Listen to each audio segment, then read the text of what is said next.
Welcome back to the AMCore Fitness Channel. Mr. AMCore here with you. This week, we're giving you your first fitness tip of the week. But not only just that, top 10 weight loss do's and don'ts. Stay tuned, we're bringing it to you now.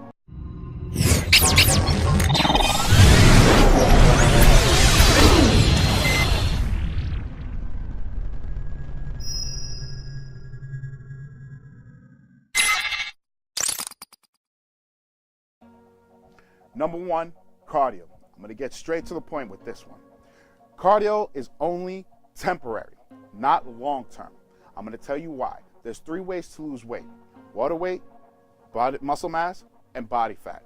Cardio, with that short period of time that you do it, primarily what you're losing is water weight, which water weight fluctuates on a day-to-day basis. So I'll give you an example. One day you walk into the gym, hop on a cardio piece of equipment, let's say the treadmill. You do it for about an hour. You're burning calories, but you're also sweating, so that water weight is going away. Get off the treadmill, weigh yourself the following day. What happens? You lose weight.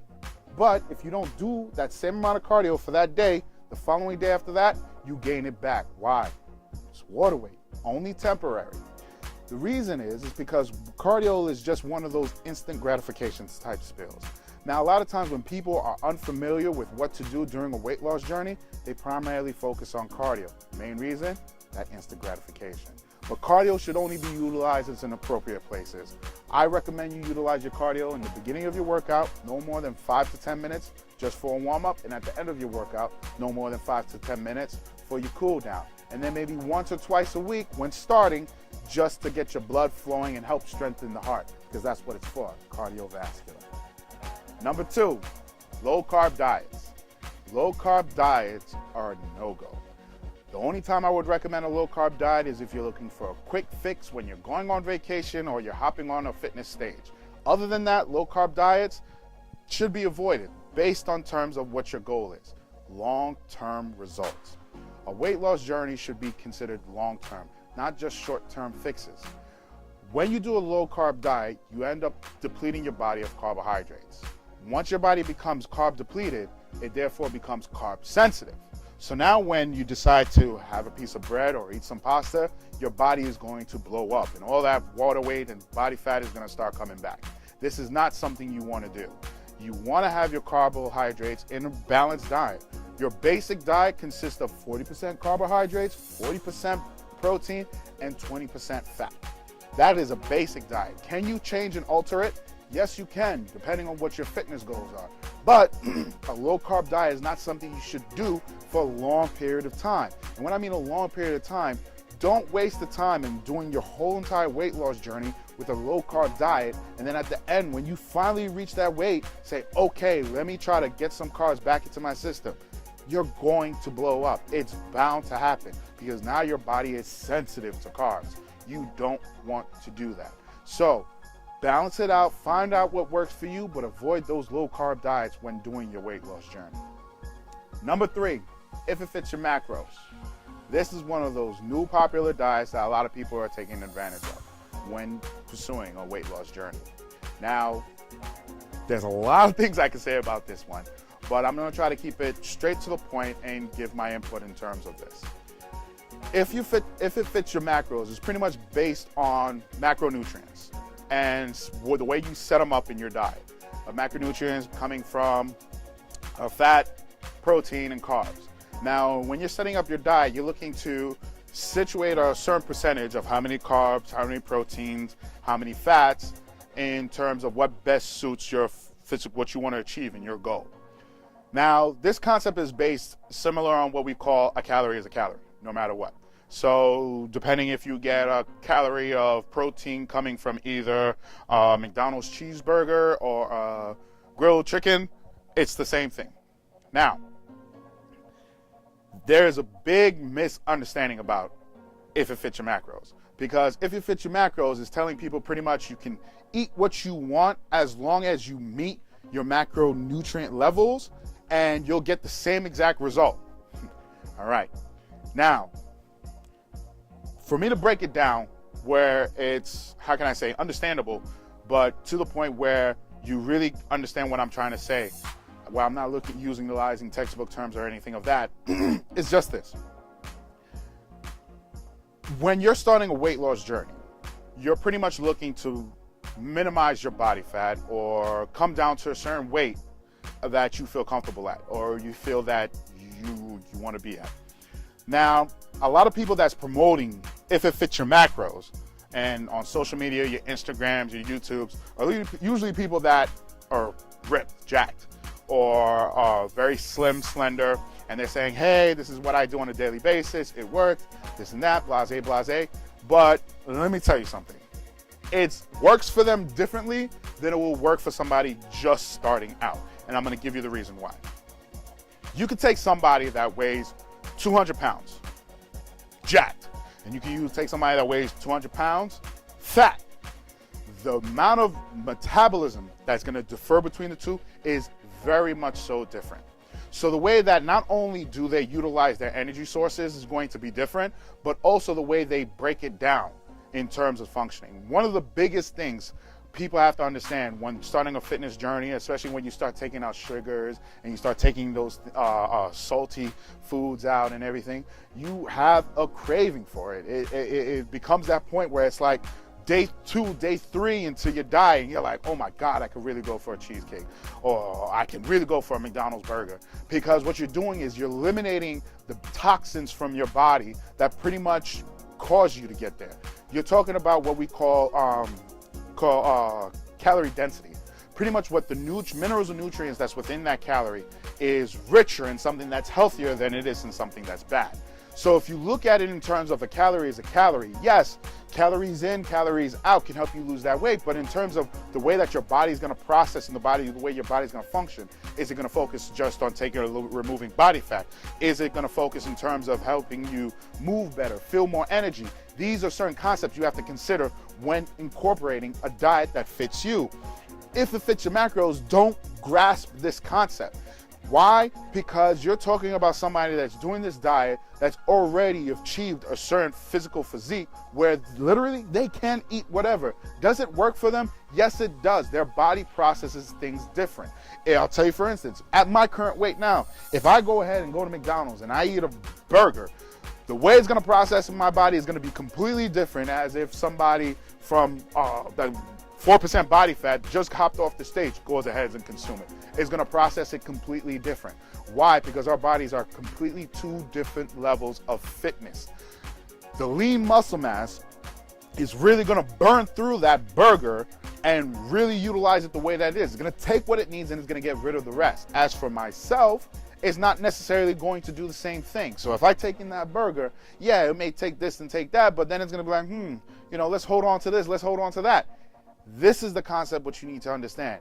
Lean muscle mass, you can practically eat whatever you want. These are the goals that you should be looking to achieve, because the more lean muscle mass you have, the more calories you burn and the better your body processes as food. You can literally eat whatever you want when you're that lean.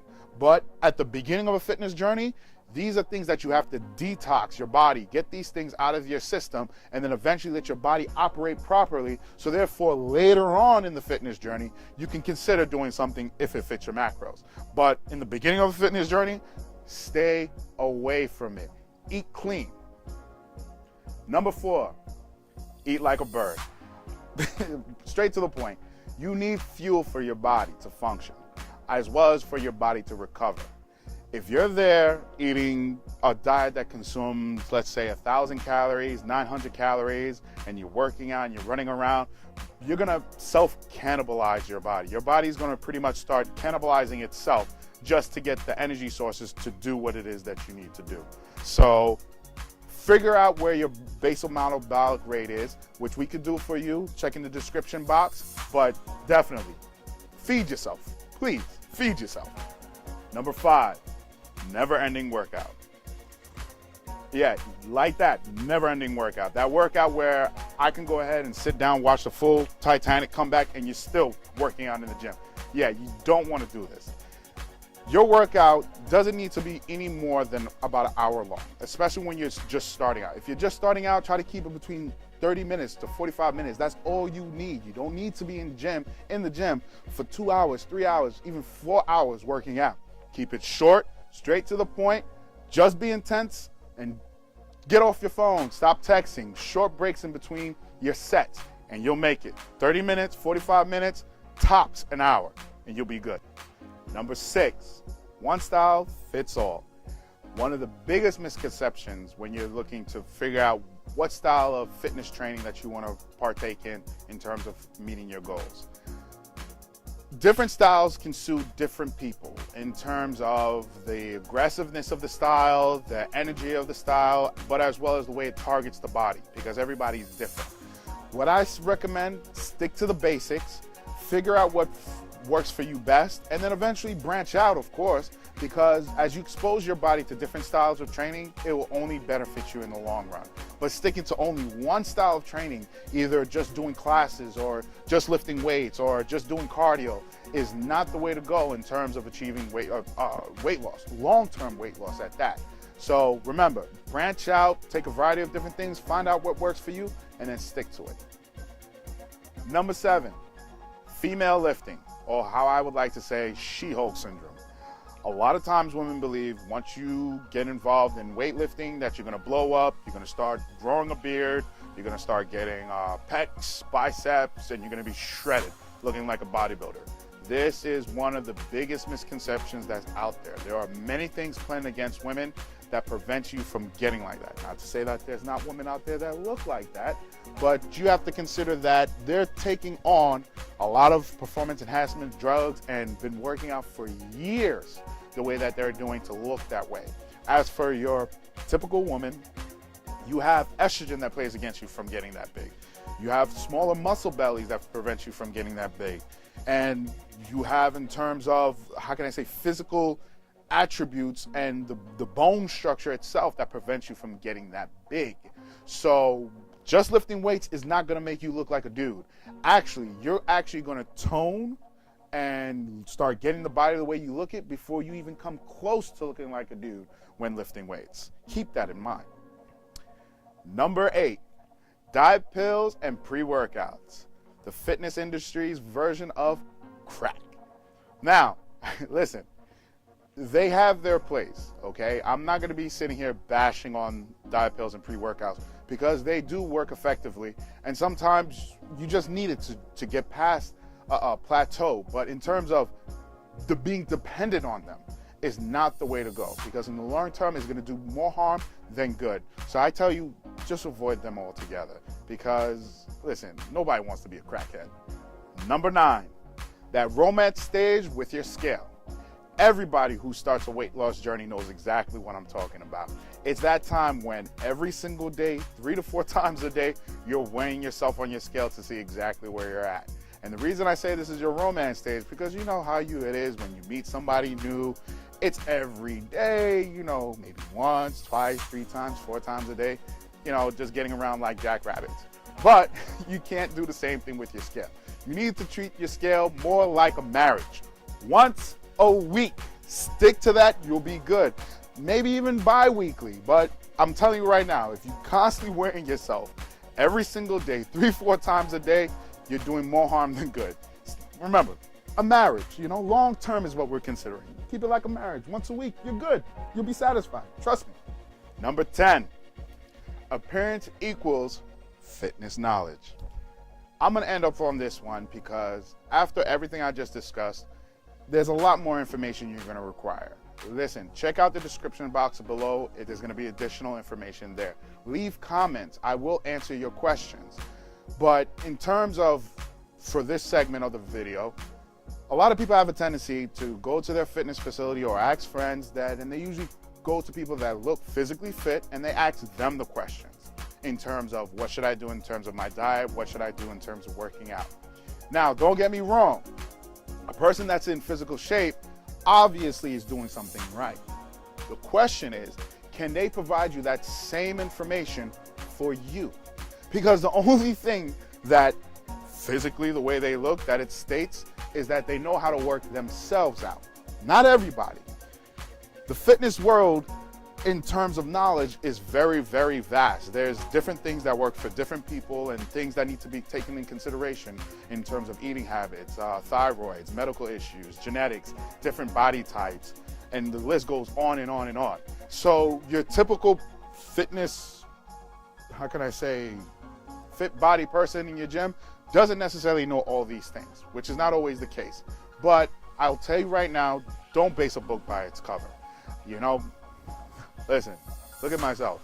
And I have a lot of knowledge up here, a lot, but I don't know everything. But I'll tell you right now, don't base it in terms of appearance, in terms of what a person's going to know. You need to figure out that the person can help you out, not just tell you, listen, this is what worked for me, it should work for you too. It doesn't work that way. You know, you need to do research, you know, you need to educate yourself, you know, get a degree or special certification, years and years, decades, I should say, in terms of experience. And then that way you'll see how they work with other people and the people that they've worked with, how they look, and get some feedback from them before approaching somebody that looks good. Because I'll tell you right now, you'll walk around to that person and be like, hey, you look great, you know, how do I go about doing that? And they'll tell you to go ahead and do a leg exercise, tell you to close your eyes, and they say, think of your bicep, and you'll feel it in your bicep. But meanwhile, your legs are shaking. Yeah, listen, I'm telling you, this is a true story. But as I said, don't base a book by its cover. You know, if you're gonna ask information from anybody, make sure that they know exactly what they're talking about. Check their credentials. If you can't do that, do a little bit more research. There's plenty of information everywhere. Description box below. You know, ask questions, we'll answering more. All right. Exercise tip of the week: squats, booty makers. So, when doing squats, one of the main things you want to consider is your hand positioning. So, when you're positioning your hands, you can have them above your head, down to your waist, on your hips, or to the side. Now, when you're doing weight-bearing exercise, you can have them on your shoulders, or you can have them along your side. Good. So, now that we know where your hand positioning are, what we want to focus on is footing position. You want your feet to be about shoulder width apart. Great. So, now, what you also want to focus on when doing squats is the positioning of your feet. You want your feet at a slight 45-degree angle. Now, the reason you do this is because when you squat down and the knees bend, the bones have a tendency to pivot and twist. By putting your feet at a 45-degree angle, this prevents the twist from interrupting within your knee. So don't put your feet completely straight, put them at a 45-degree angle, and you'll avoid this. Now that you have your feet shoulder width apart, what you want to focus on is making sure that the weight is placed in your heels. The way you can recognize this is you should be able to pull back on your toes and still be able to stay balanced on your heels. The weight should be forced from your heels. Now, when performing a squat, as you come down, you want your knees going forward, your butt back. So as you're coming down, you want to keep your butt parallel to the deck. Now, by keeping your butt parallel to the deck, you're going to feel the tension within the quads, which is the fourth portion of your legs, but as well as in the glutes, which is your buttocks. From there, you're going to go ahead, press from the heels, and stand right back up.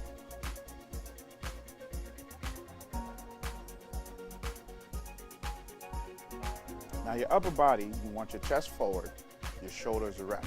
You want your back to be slightly arched, and your arms to counterbalance your weight. Now, if you're doing this with your arms to your side, you can still do this, but make sure your shoulders are erect and your chest is forward.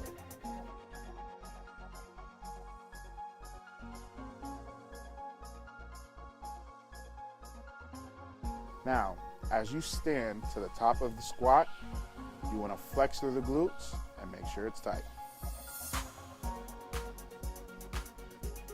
Now, another thing you want to avoid happening when you're squatting is your knees buckling.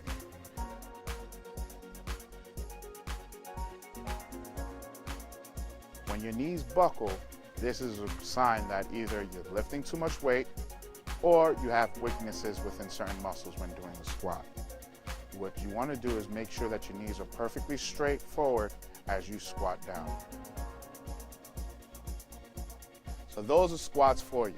All you want to do is make sure your feet shoulder width apart, toes pointed at a 45-degree angle. As you're coming down, your knees are in alignment coming forward, and that you come down parallel to the ground. Keep a slight arch in your lower back to support the spine and keep your chest elevated. That's how you got to do. So let's talk about the results this week. I am so excited. I came down an additional almost 4 pounds. I'm currently now at 305.9.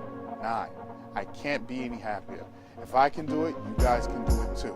So if you have any more questions about what we discussed today, go ahead and leave a comment. Also, check out the description box below, so therefore you can get additional information on terms of how to contact us and things about we discussed about today as well. So until next week, get up, get out, and get aggressive.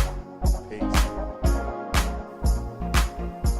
Don't forget to subscribe, watch our other videos, and feel free to follow us on social media.